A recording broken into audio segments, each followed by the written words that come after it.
pessoal, a pauta de hoje é: eu sou diabético, é diet ou light? Muitos pacientes, eles chegam para mim e falam assim: ô doutora, mas eu vou usar diet ou vou usar light? Então vamos conceituar o que é diet e o que é light.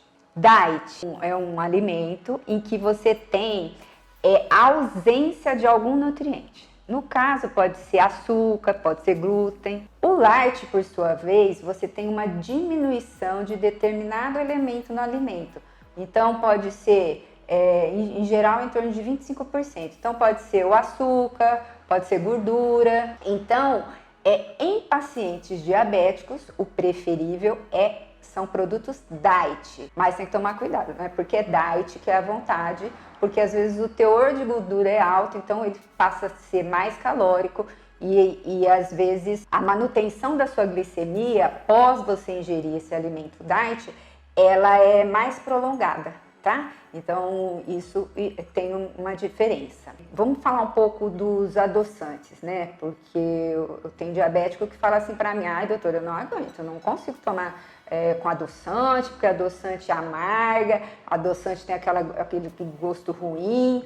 E então, usar ou não adoçante? Eu posso não usar? Então, primeiro, produtos que tem lá na discriminação nutricional: sacarose, frutose, glicose, isso são açúcar. Então, vai ter repercussão na sua glicemia na hora que você medir.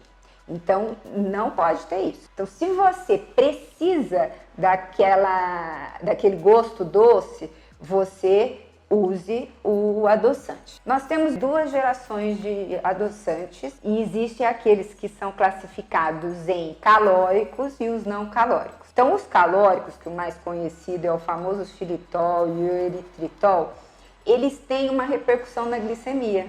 Então, assim, não é à vontade, um monte, então sua glicemia está meio descompensada, se é um diabético de longa data, o xilitol não é o mais indicado. Por outro lado, existem os adoçantes não calóricos, que entram o ciclamato, sacarina, aspartame, e os mais novos, que é o que a gente chama de segunda geração, são o sucralose e o stevia. Tem o acesulfame também. Então, assim, qual que é a diferença? Isso vai do seu paladar. Todos os adoçantes têm um monte de diz que me diz. Ah, esse é melhor, dizem que isso, dizem que aquilo. O melhor é você treinar o seu paladar ao sabor natural do alimento. Quanto menos você adoçar, você que é diabético, melhor. Mas se não conseguir, use o adoçante o estritamente necessário, em pouca quantidade. Eu vou fazer um parênteses aqui numa classe de pacientes diabéticos em que se deve tomar cuidado com o tipo de adoçante escolhido, que são as gestantes diabéticas. Então, produtos diet e light, cuidado, porque existem adoçantes embutidos nesses produtos que não são adequados na gestação. Exemplo, ciclamato e sacarina. Esses não podem ser ingeridos na gestação. Vale lembrar, adoçante, porque às vezes fala assim: doutor, eu fui lá no supermercado e tem o adoçante. Qual tipo de adoçante? O que você tem que observar é o tipo de edulcorante. Então, o nome é edulcorante, adoçante é o nome genérico, tá? Então, existem várias marcas com edulcorantes diferentes. Então, no caso das gestantes diabéticas, o preferível é a sucralose. Ela é um edulcorante derivado da molécula de sacarose e ela não passa nem pela barreira placentária e nem no leite materno, né? Ele tem um poder doce aumentado e não tem aquele gosto residual, tá? E ele também suporta altas temperaturas.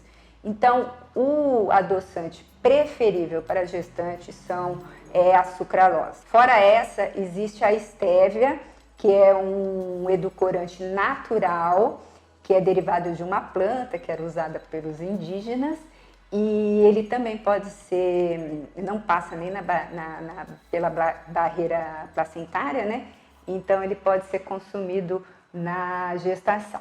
Escolha o adoçante que lhe é mais aceito, mas não introduza na sua dieta, você que é diabético, o açúcar. Então não vale açúcar, mel, açúcar demerara, açúcar mascavo, açúcar light, né? Porque açúcar light é o açúcar com poder de adoçar maior do que o açúcar. Então você usa uma quantidade menor, mas é açúcar. Então vai ter repercussão na sua glicemia. Se você tiver alguma dúvida sobre os adoçantes ou sobre algum produto diet ou light e queira me perguntar, eu estou às ordens.